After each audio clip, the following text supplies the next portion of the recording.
La disparition d'Amelia Earhart le 2 juillet 1937 reste l'un des plus grands mystères de l'aviation. Combien d'entre vous sont encore curieux de connaître ce vol mystérieux?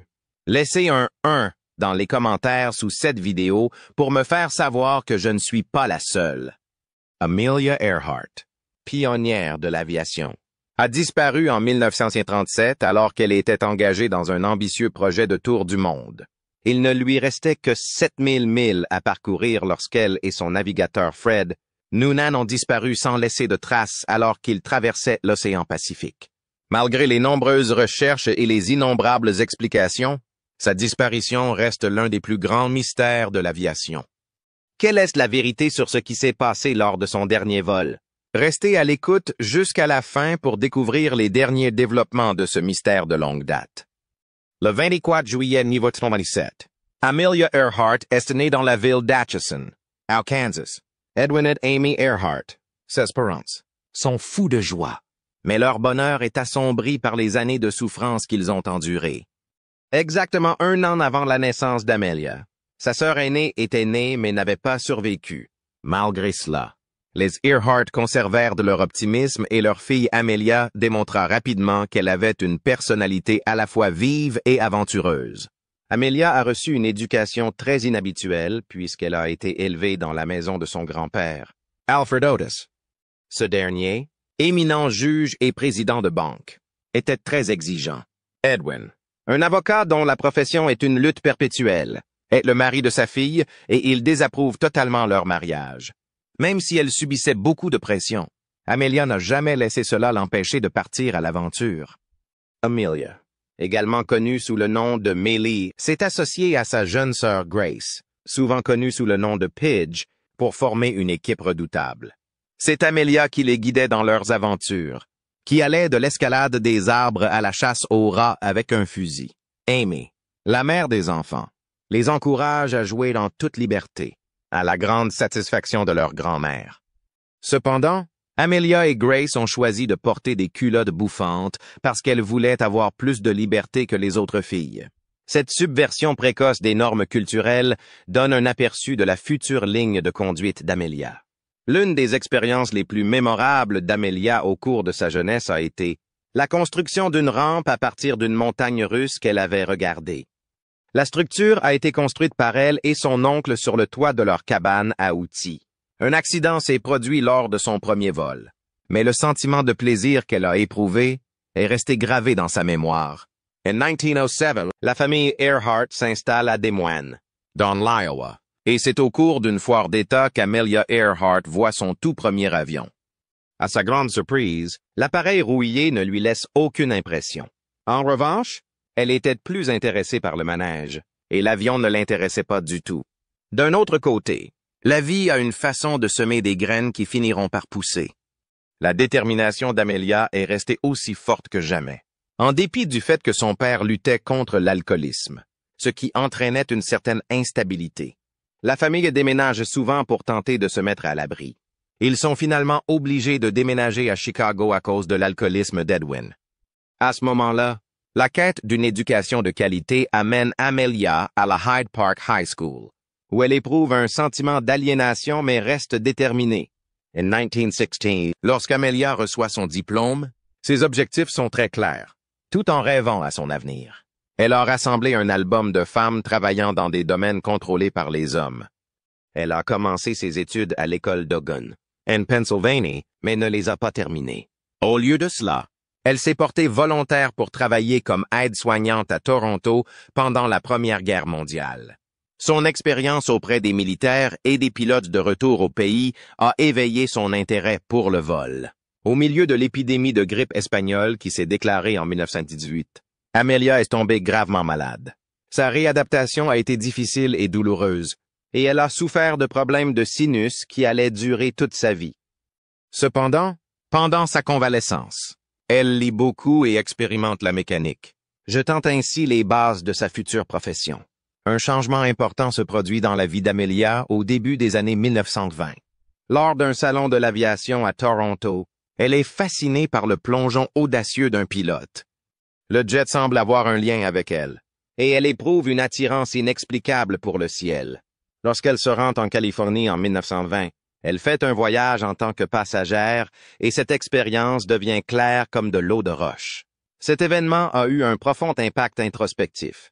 Elle a fait remarquer qu'au moment où j'ai atteint 200 ou 300 pieds du sol, j'étais consciente qu'il fallait que je prenne mon envol.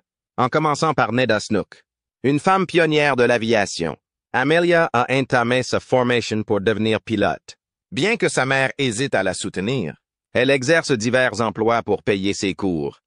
Son tout premier avion, un Kinner Airster jaune vif qu'elle baptise le Canary, est acheté par elle en 1921. Son premier vol en solo fut un moment de réussite, malgré les moqueries à propos de sa nouvelle veste de vol en cuir. Pour se fondre dans la masse, elle a dormi dans son manteau en lui donnant un aspect usé.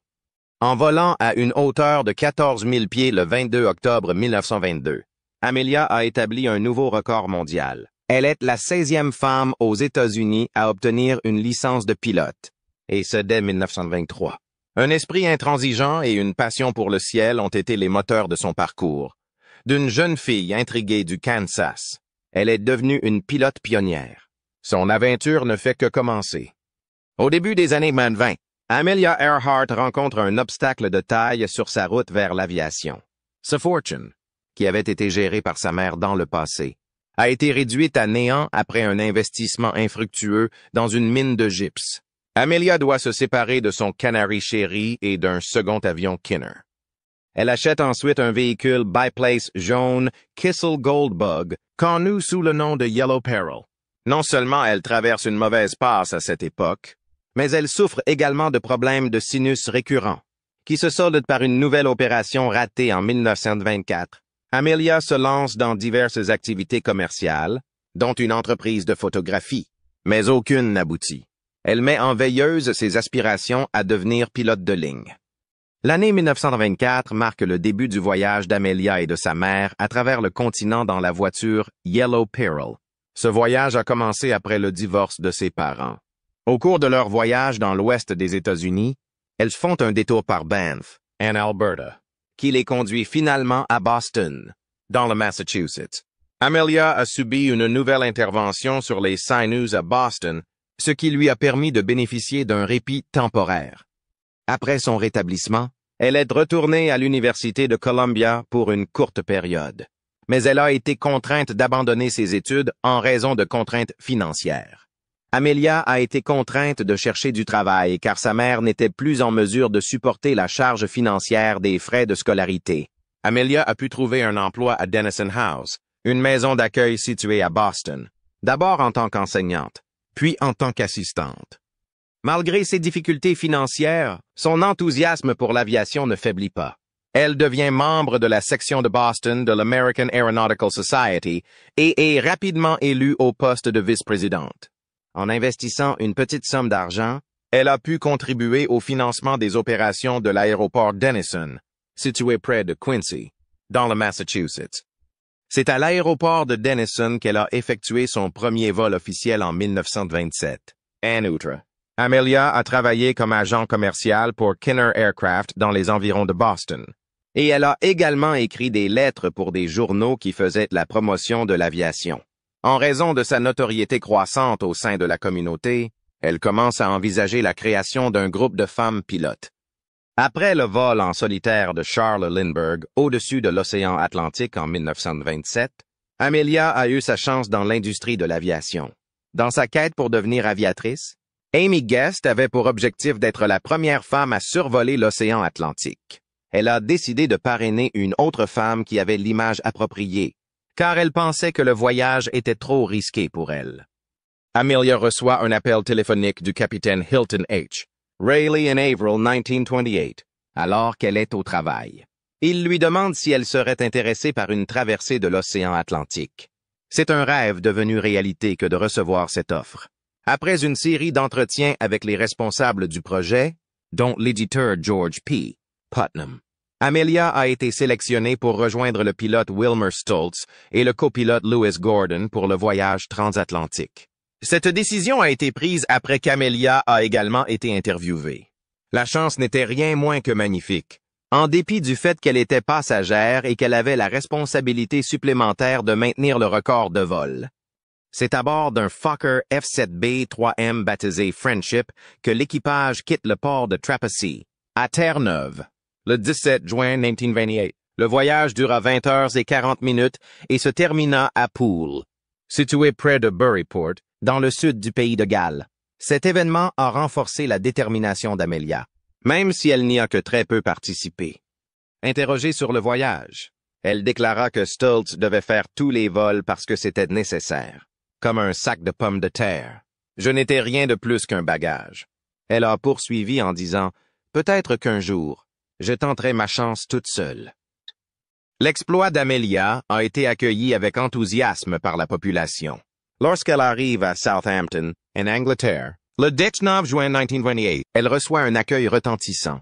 Plus tard, elle a acquis l'avion et l'a ramené aux États-Unis d'Amérique. Elle avait auparavant piloté un Avro Avion 544 Avion 3 appartenant à une pilote irlandaise nommée Lady Mary Heath. Le 6 juillet, l'équipage est rentré aux États-Unis où il a été accueilli par un défilé à Manhattan et une réception à la Maison-Blanche avec le président Calvin Coolidge. En raison de la ressemblance frappante d'Amelia avec Charles Lindbergh, les médias ont commencé à l'appeler Lady Lindy et elle est devenue le monarque en titre du ciel. Son arrivée aux États-Unis est marquée par une épuisante tournée de conférences que George Putnam a mis beaucoup de temps à faire connaître. Non seulement elle a écrit un livre, mais elle a également participé à d'autres tournées de conférences et est apparue dans des publicités pour d'autres produits, tels que les cigarettes Lucky Strike et les bagages. Amelia a utilisé sa richesse pour soutenir des intérêts aéronautiques, notamment en contribuant à l'expédition au pôle Sud du commandant Richard Byrd, bien qu'elle ait également été impliquée dans un certain nombre de problèmes, tels que les critiques suscitées par son soutien aux cigarettes. Selon Putnam, Amelia a réussi à s'imposer en tant que personnalité publique grâce à l'effort de marketing qu'elle a coordonné. Elle ne s'est pas contentée de défendre différentes marques. Bien qu'elle ait cousu ses propres vêtements pendant de nombreuses années, elle développe maintenant des lignes de vêtements pour la vie active qui sont vendues dans de grands magasins.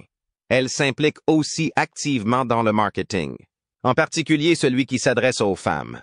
En outre, sa marque de bagages, baptisée Modern Air Earhart Luggage, est devenue célèbre, ce qui reflète son caractère à la fois pratique et aventureux. Amelia comptait sur le parrainage de célébrités pour l'aider à financer ses projets de vol. Après avoir obtenu un poste de rédactrice en chef adjointe au magazine Cosmopolitan, elle en a profité pour se battre en faveur de l'aviation et des responsabilités que les femmes assument dans ce secteur. C'est en 1929 qu'elle a été nommée par Transcontinental Air Transport pour promouvoir le transport aérien, en particulier pour les femmes. Elle a également contribué à la mise en place du premier service de navette régionale entre New York et Washington. Elle a également été vice-présidente de National Airways, qui a contribué au développement de plusieurs compagnies aériennes dans le Nord-Est. L'enthousiasme d'Amelia pour l'aviation de compétition l'amène à participer au Women's Air Derby en 1929, que Will Rogers appelle lui-même le Powder Puff Derby. Malgré le fait que sa compagne Ruth Nichols ait dû se retirer de la compétition à la suite d'un accident, elle réussit à se classer 3e dans la catégorie des avions lourds. En 1930, Amelia devient membre officiel de la National Aeronautic Association, où elle s'efforce de promouvoir les records féminins et aide la Fédération aéronautique internationale à établir des normes comparables à l'échelle mondiale. À l'aide d'un Autogire Pitcairn PCA-2, elle établit un record du monde d'altitude en 1931, atteignant 18,415 pieds. En outre, au cours de cette période, Amelia a participé activement au Gamelin, une organisation composée de femmes pilotes. En 1929, elle organise un rassemblement de femmes pilotes qui aboutira à la création de l'organisation. En 1930, elle est intronisée première présidente de l'organisation. Amelia était une fervente partisane des femmes pilotes. Et lorsque la course du Trophée Bendix en 1934 a interdit aux femmes de concourir, elle a clairement fait savoir qu'elle ne participerait pas à la compétition. La vie privée d'Amelia a également connu des transformations. En 1928, elle met fin à ses fiançailles avec Samuel Chapman. un ingénieur chimiste. Chapman était son futur mari.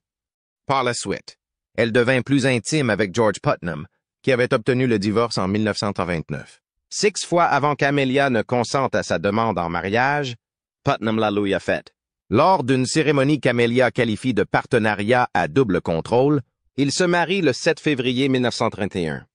Dans une lettre qu'elle envoie à Putnam le jour de leur mariage, elle souligne son désir d'autonomie et insiste sur le fait qu'elle ne sera pas contrainte par les attentes conventionnelles associées au mariage.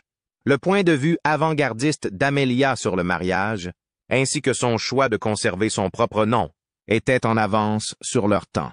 Même si Amelia n'a pas eu l'occasion de partir en lune de miel en raison de son emploi du temps chargé à commercialiser des autogires et des chewing-gums à la noix de hêtre, elle et Putnam ont pu développer une grande complicité. En outre, Amelia emménagea avec les 2 garçons de Putnam issus de son précédent mariage et devint leur belle-mère. Bien qu'ils n'aient pas eu d'enfants ensemble, Amelia avait beaucoup d'affection pour David Putnam, le fils aîné de Putnam, qui venait souvent les voir chez eux. Après son vol triomphal au-dessus de l'océan Atlantique en 1928, la vie d'Amelia Earhart a été un tourbillon de célébrités et de réalisations importantes dans le domaine de l'aviation. Le 20 mai 1932, à l'âge de 34 ans, elle entreprend un nouveau voyage qui entrera dans l'histoire. Elle a l'intention de reproduire le vol en solitaire de Charles Lindbergh vers Paris et part de Harbour Grace, à Terre-Neuve, pour y parvenir. C'est Bernd Balchen, son conseiller technique, qui a préparé son avion, un monomoteur Lockheed Vega 5B, afin de détourner l'attention des médias. Il a ingénieusement prétendu qu'il se préparait pour son propre voyage dans l'Arctique. La traversée de l'Atlantique par Amelia est périlleuse. À chaque étape, elle est confrontée à des défis tels que des vents violents, des températures glaciales et des problèmes mécaniques. Après un vol de 14 heures et 56 minutes, elle s'est finalement posée dans un pré à Culmore, en Irlande du Nord. Farmhands l'a rencontrée et lui a demandé « Avez-vous déjà effectué un vol de longue durée ?» Sa réponse fut simple et profonde à la fois. En accomplissant cet exploit, Amelia est devenue la première femme à traverser l'océan Atlantique en solitaire et sans escale depuis les États-Unis. Parmi les nombreux honneurs qui lui ont été rendus, le Congrès américain lui a décerné la Distinguished Flying Cross. La France, la Croix de Chevalier de la Légion d'honneur et le président Herbert Hoover, la médaille d'or de la National Geographic Society. La célébrité d'Amelia monte en flèche, ce qui lui permet de rencontrer des personnalités influentes telles qu'Eleanor Roosevelt, la première dame des États-Unis. Elles s'adressaient souvent l'une à l'autre et se passionnaient pour les droits des femmes. En outre, Amelia a développé une forte amitié avec Jacqueline Cochran, qui était également aviatrice. Dans les années qui ont suivi son voyage au-dessus de l'océan Atlantique, Amelia a continué à tester les limites du possible. En 1935, elle entre dans l'histoire en devenant la première aviatrice à voler en solo de Honolulu, Hawaï, à Oakland, Californie. Son vol a eu lieu le 11 janvier.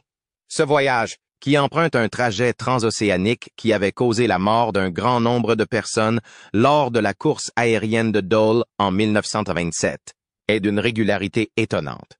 Amelia trouve même le moyen de se détendre en écoutant une retransmission du Metropolitan Opera. À la fin de l'année, Amelia bat encore d'autres records en pilotant son Lockheed Vega de Los Angeles à Mexico, puis de Mexico à New York. En outre, elle a participé à la course du Trophée Bendix en 1935, où elle a terminé à la 6e place. Bien que le Vega n'ait pas été conçu pour rivaliser avec des voitures de course plus rapides et construites à cet effet, sa participation a démontré sa nature agressive et compétitive. Entre 1930 et 1935, Amelia établit 7 records féminins dans les domaines de la vitesse et de la distance en vol. En 1935, elle arrive à la conclusion que son Lockheed Vega chéri, qu'elle appelle Old Bessie the Firehorse, n'est pas adapté au long vol transocéanique qu'elle avait envisagé. Elle a commencé à préparer son voyage le plus audacieux à ce jour, à savoir un tour du monde à proximité de l'équateur. Certains des biens les plus précieux d'Amelia ont été détruits dans un incendie qui s'est déclaré dans la propriété des Putnam à Rye au cours de la seconde moitié de l'année 1934. En outre, la décision de George Putnam de vendre sa maison d'édition et son nouveau Travail à la Paramount Pictures ont été les moteurs de son déménagement sur la côte ouest. Il s'installe dans une modeste propriété à Toluca Lake, en Californie, située à proximité des centres de transport et des studios d'Hollywood. L'école de pilotage Earhart-Mance a été créée à l'aéroport de Burbank en 1935 par Amelia Earhart et Paul Mance, un pilote cascadeur de la scène hollywoodienne. En outre, elle devient membre invitée de la faculté de l'Université de Purdue, où elle conseille les femmes dans leurs décisions professionnelles et travaille comme conseillère technique pour le département d'aéronautique. Amelia commence à préparer son voyage à travers le monde au début de l'année 1936. Amelia appelait le Lockheed Electra 10E qu'elle avait acheté son laboratoire volant. L'achat a été rendu possible grâce au financement de l'Université de Purdue. En prévision du voyage, cet avion a subi d'importantes modifications, notamment l'ajout de réservoirs de carburant supplémentaires. Au départ, elle devait être accompagnée par le capitaine Harry Manning, qui était un opérateur radio chevronné et un navigateur compétent. Néanmoins, Amelia et George Putnam ont fait appel à un expert supplémentaire lorsqu'une erreur de navigation s'est produite lors d'un vol d'essai avec leur avion. En plus de sa grande expérience au sein de la Pan American Airways, Fred Noonan est un navigateur habile qui a rejoint l'équipage. Pendant la partie difficile de l'expédition qui s'est déroulée dans le Pacifique, les compétences de Noonan en matière de navigation maritime et aérienne ont été très utiles. Amelia et Noonan étaient les seuls membres de l'équipe qui restaient après que le plan initial ait prévu que Manning navigue jusqu'en Australie. Cependant, à la suite de nouveaux tests, il fut retiré de l'équipage. Le 17 mars 1937 marque le début de la première tentative de vol autour du globe. Après leur départ d'Oakland, en Californie, Amelia, Noonan, Manning et Mance se rendent à Honolulu, à Hawaï. Cependant, ils sont retardés en raison de problèmes mécaniques. Et l'Electra a un accident de boucle au sol alors qu'il décolle de Lukefield à Hawaï. Il est décidé de mettre un terme à l'opération car l'avion a subi des dommages importants. Amelia et Putnam, sans se laisser décourager, ont continué à acquérir de l'argent et à se préparer pour une deuxième tentative. Cette fois, ils décident d'aller d'ouest en est, en commençant par un voyage plutôt paisible d'Oakland à Miami. Amelia a fait part de son ambition de faire le tour du monde une fois qu'elle est arrivée à cet endroit. Avant d'arriver à Lae, en Nouvelle-Guinée, le 29 juin 1937, elle et Noonan quittent Miami le 1er juin 1937. En cours de route, ils s'arrêtent en Amérique du Sud, en Afrique, en Inde et en Asie du Sud-Est. À ce jour, ils ont parcouru 22 000 miles et il ne leur reste plus que 7 000 miles à parcourir pour traverser l'océan Pacifique. Amelia et Noonan quittent Lae à 10 heures du matin le 2 juillet 1937, avec l'intention d'atteindre l'île Howland, une petite île du Pacifique. Bien que leur objectif ne soit qu'une tâche dans le vaste océan, le voyage fut la partie la plus difficile et la plus longue du voyage. Le garde-côte Itasca des gardes-côtes américains était stationné à Howland afin de fournir une assistance en matière de navigation et de communication. Tout au long du voyage, l'Itasca a pu recevoir de nombreux signaux d'Amelia, mais elle n'a pas été en mesure d'identifier leur réponse. À 6h14 du matin, elle a signalé qu'elle se trouvait à moins de 200 000 de Howland et a demandé un cap directionnel lorsqu'elle a fait sa demande. Selon son dernier signal clair, reçu à 7h58 du matin, ils volinguent le long d'une ligne de navigation, mais ils n'ont pas pu localiser Howland. Ensuite, il n'y a plus eu de communication. Moins d'une heure après leur dernier message, les recherches officielles pour retrouver Amelia et Noonan, les plus approfondies de l'histoire des États-Unis à l'époque, ont enfin commencé. Malgré le fait qu'ils aient traversé des centaines de kilomètres carrés d'eau, l'Electra et son équipage n'ont pas réussi à les retrouver. Bien qu'il existe plusieurs hypothèses et spéculations sur leur disparition, la théorie la plus largement acceptée est qu'ils sont tombés à court de carburant et sont tombés à l'eau. En 2024, un nouvel espoir se fait jour dans l'enquête sur l'énigme entourant Amelia Earhart. Une entreprise d'exploration sous-marine, Deep Sea Vision, a annoncé une possible percée. Grâce à l'imagerie sonar, les scientifiques ont découvert ce qui semble être les restes d'un avion près de l'île Howland, située à 16 000 pieds sous la surface. Cette découverte a ravivé l'intérêt et les spéculations dans le monde entier, les chercheurs et les passionnés se demandant s'il ne s'agissait pas finalement du Lockheed Electra 10E de Earhart. Selon l'équipe de Deep Sea Visions, l'équipe a scanné plus de 200 miles carrés de plancher océanique avec une équipe de 16 personnes et un drone sous-marin Kongsberg Discovery Hugin 6000. Sur les réseaux sociaux, ils ont mis en ligne une vidéo de la découverte et ont fait une allusion voilée à l'idée que ces ossements pourraient être ceux de l'avion de la célèbre aviatrice, perdue il y a 87 ans lors de sa tentative de vol autour du monde avec Fred Noonan. La nouvelle a suscité un mélange d'enthousiasme et de cynisme. La prudence est de mise lorsque des experts s'expriment. Dorothy Cochrane, conservatrice au Smithsonian National Air and Space Museum, estime que l'avion que pilotait Amelia Earhart s'est probablement écrasé près de l'île Howland parce qu'il n'avait plus d'essence. Bien que l'image du sonar soit intéressante, elle souligne qu'une preuve photographique est essentielle pour la confirmer. Dans le même ordre d'idées, Richard Jantz, un anthropologue qui a réexaminé des ossements découverts sur l'île de Nikumaroro, n'est toujours pas prêt à accepter les preuves.